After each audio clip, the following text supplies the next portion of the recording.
کیسے قبول ہوتی ہے؟ امام قلیوبی نے لکھا اللہ کے نبی حضرت داؤد علیہ نبینا علیہ الصلوۃ والسلام کا زمانہ ہے، اور ایک حاکم ہے کسی علاقے کا جو لوگوں پر ظلم کرتا ہے اور ناحق قتل کرتا ہے، جو اس کے مزاج کے مطابق نہ ہو اسے قتل کر دیتا ہے، اس کا مال لوٹ لیتا ہے، اب اس کا مال قبضے میں کر لیتا ہے، اور اپنی حاکمیت کی وجہ سے رعایا کو انسان نہیں بلکہ جانور سمجھتا ہے۔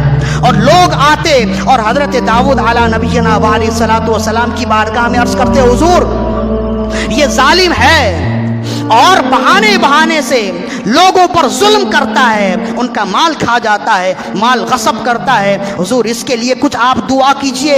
آپ اسے بلاتے اور بلا کر کہتے کہ دیکھو تم ظلم کرنے والے ہو۔ وہ کہتا اچھا وہ اتنا ہوشیار کہ وہ ظلم کرتا، قتل کرتا، لوگوں کا مال غبن کرتا، لیکن پیچھے نشانی کچھ چھوڑتا نہیں۔ جب ثبوت نہیں ہے تو پھر اس پر سزا بھی نہیں ہے۔ لیکن انسان بہت کچھ کر لے، ایک نہ ایک دن تو پکڑے میں آتا ہے نا۔ ایک مرتبہ اللہ کے نبی داؤد علیہ الصلوۃ والسلام اسے بلاتے اور اسے سمجھاتے کہ دیکھو رعایا پر اللہ نے تمہیں مسلط کیا ہے، اللہ نے یہ زمین اور زمین کے لوگ تمہارے پاس بطور امانت دیے ہیں، ان کے ساتھ وہی سلوک کرو جیسے سلوک تم اپنی اولاد کے ساتھ کرتے ہو۔ یہ حکمرانوں کا طریقہ ہونا چاہیے کہ اسلامی اصول یہ ہے کہ حکمران حاکم وقت زمین کے لوگوں کے ساتھ اپنی رعایا کے ساتھ وہ سلوک کرے جو اپنی اولاد کے ساتھ کرتے ہیں، تب تو وہ منصف ہے۔ ورنہ یاد رکھیے رسول اللہ صلی اللہ علیہ وسلم نے ارشاد فرمایا عام انسانوں کا حساب تو بہت آسان ہوگا، حکمرانوں کا حساب بہت مشکل ہوگا۔ عام انسان کو حساب فقط اپنا دینا ہوگا، حکمرانوں کو حساب تمام لوگوں کے مطابق دینا پڑے گا۔ کس کے ساتھ ظلم کیا، کس کے ساتھ انصافی کی، کس کے ساتھ نا انصافی کی، کس کو عطا کیا، کس کو محروم کیا، سب کچھ کرنا پڑے گا۔ لہذا حضرت داؤد علیہ نبینا علیہ الصلوۃ والسلام اسے تبلیغ کرتے، سمجھاتے، وہ آپ کے سامنے معصوم بن جاتا، کہتا لوگ مجھ سے جلتے، لوگ میرے تخت کی نظر میں ہیں، وہ مجھے اٹھانا چاہتے ہیں، عدم اعتماد کا مظاہرہ کرتے، حالانکہ میں تو ایسا نہیں ہوں، میں تو لوگوں کے ساتھ انصاف کرنے والا ہوں، لوگ مجھے زبردستی تخت سے اتارنا چاہتے ہیں۔ تو حضرت داؤد علیہ نبینا علیہ الصلوۃ والسلام خاموش ہو جاتے۔ بہرحال اس وقت تو لوگوں کے پاس کوئی ثبوت نہیں، لیکن ایک وقت ایسا آیا کہ ایک شخص کو قتل کرتے ہوئے بہت سارے لوگوں نے اسے قتل کرتے ہوئے دیکھ لیا، اور تمام لوگوں نے آ کر اللہ کے نبی داؤد علیہ نبینا علیہ الصلوۃ والسلام کی بارگاہ میں گواہی دی۔ اب وہ بھی لایا گیا، اس کے سامنے لوگوں نے گواہی دی، ہم نے اپنی آنکھوں سے دیکھا ہے اس نے اس کا مال لینے کے لیے، اس کے مال پر قبضہ کرنے کے لیے ناحق اسے قتل کیا۔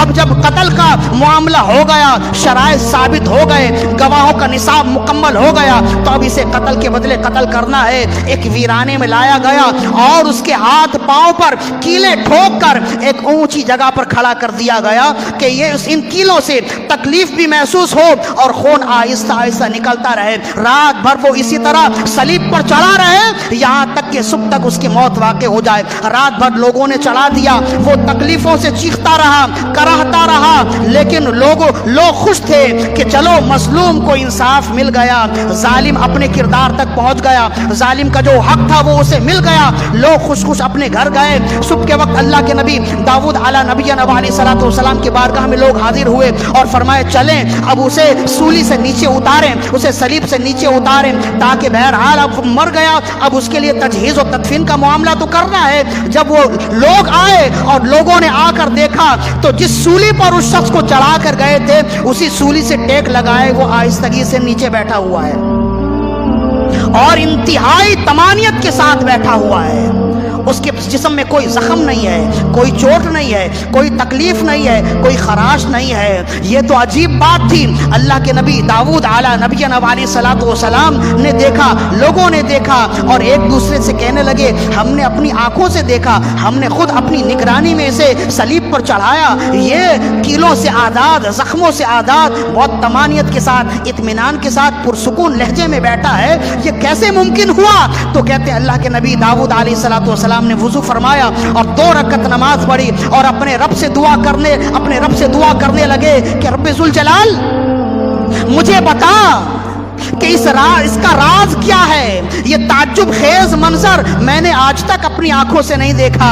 تو فوراً جبریل امین آئے اور اللہ کا پیغام دیا اور پورا ماجرا سنایا۔ اللہ رب العزت نے جبریل امین کے ذریعے سے حضرت داؤد علیہ نبینا علیہ الصلوۃ والسلام کو فرمایا، جب تم سب چھوڑ کر اسے چلے گئے تو یہ باری باری اپنے خداؤں کو پکارتا رہا۔ جب اپنے خداؤں کو پکارنے سے نا امید ہو گیا اور اس کے کسی خدا نے اس کی مدد نہ کی، پھر اس نے دیکھا کہ چاند چمک رہا ہے، یہ بھی تو میرا خدا ہے، اسے پکاروں۔ جب چاند نے بھی اس کی مدد نہ کی، ستاروں کو پکارنے لگا، ہواؤں کو پکارنے لگا، جن جن خداؤں کی یہ بندگی کرتا تھا انہیں پکارنے لگا اور کہنے لگا، اے چاند میں تیری بندگی اس لیے کرتا تھا کہ جب مجھ پر وقت پڑے تو میری مدد کرے۔ آج مجھ پر وقت ہے، آج میں پریشانیوں میں ہوں، آج میں تنگی میں ہوں، آج میں تکلیف میں ہوں، اے چاند اے میرے خدا میری مدد کر۔ لیکن چاند کس کی کیا مدد کر سکتا ہے؟ وہ تو خدا نہیں ہے، وہ تو خود ہی مخلوق ہے۔ جب تمام خداؤں سے وہ نا امید ہو گیا، وہ کافر تھا، پھر اس نے کہا کہ جب سارے خداؤں سے نا امید ہو گیا تو پھر اس نے کہا، اے رب ذوالجلال زندگی بھر میں نے تیرے خدا، میں نے تیرے علاوہ لوگوں کی بندگی کی ہے، میں نے تیرے علاوہ خداؤں کو پوجا ہے، آج میں نے تیرے علاوہ جن خداؤں کو پوجا تھا انہوں نے مجھے چھوڑ دیا، ساری امیدیں میری ختم ہو گئیں، بس فقط تیری امید باقی ہے۔ اے رب زندگی میں ایک مرتبہ بھی میں نے تیری بارگاہ میں سجدہ نہیں کیا ہے، لیکن میں تجھ سے آج امید لگاتا ہوں، اے میرے رب مجھے اس تکلیف سے نجات دے دے۔ رب ذوالجلال نے فوراً فرشتوں کو بھیجا اور فرمایا اسے سولی سے نیچے اتارو اور اس کا زخم ٹھیک کر دو۔ اور داؤد علیہ نبینا علیہ الصلوۃ والسلام کو اللہ نے پیغام دیا اور فرمایا کہ اب اگر اس کے باطل خداؤں نے اس کی مدد نہ کی اور مدد نہ کرنے کی وجہ سے نا امید ہو کر جب اس نے مجھے پکارا، اگر میں بھی اس کی مدد نہ کرتا تو باطل خدا اور حق خدا میں پہچان کیسے واقع ہوتی؟ جب یہ ہر ایک سے نا امید ہو گیا تو اس نے مجھے پکارا ہے، تو میرا وعدہ ہے امن یجیب المضطر اذا دعا، کون ہے رب کے علاوہ جو مجبور جب دعا کرتا ہے تو وہی رب ہے جو دعائیں سنتا ہے اور اس کی تکلیف دور کرتا ہے۔ میرا جب وعدہ ہے تو میں اپنا وعدہ مسلمانوں کے لیے بھی رکھتا ہوں اور اس کے لیے بھی رکھتا ہوں جو میرے بارگاہ میں جھکتا نہیں ہے۔ پھر فرمایا، اے داؤد علی نبینا علیہ الصلوۃ والسلام اب اس کا دل میری یاد سے معمور ہو گیا ہے، اس کے سامنے اسلام پیش کرو، اپنا دین پیش کرو، یہ تمہارا دین قبول کرے گا۔ پھر داؤد علی نبینا علیہ الصلوۃ والسلام نے اپنا دین پیش کیا اور اس نے ان کا کلمہ پڑھا، پھر وہ آپ کے دین پر آ گیا، حضرت داؤد علیہ الصلوۃ والسلام کے دین پر آ گیا۔ کہنے کا مقصد یہ ہے، اسے امام قلیوبی نے روایت کیا، کہنے کا مقصد یہ ہے کہ وہ رب ایسا مہربان ہے کہ کافر مجبور کی دعا سنتا ہے، تو جب ایک انسان ایک مسلمان دعا کرے تو کیوں کرنا سنے گا؟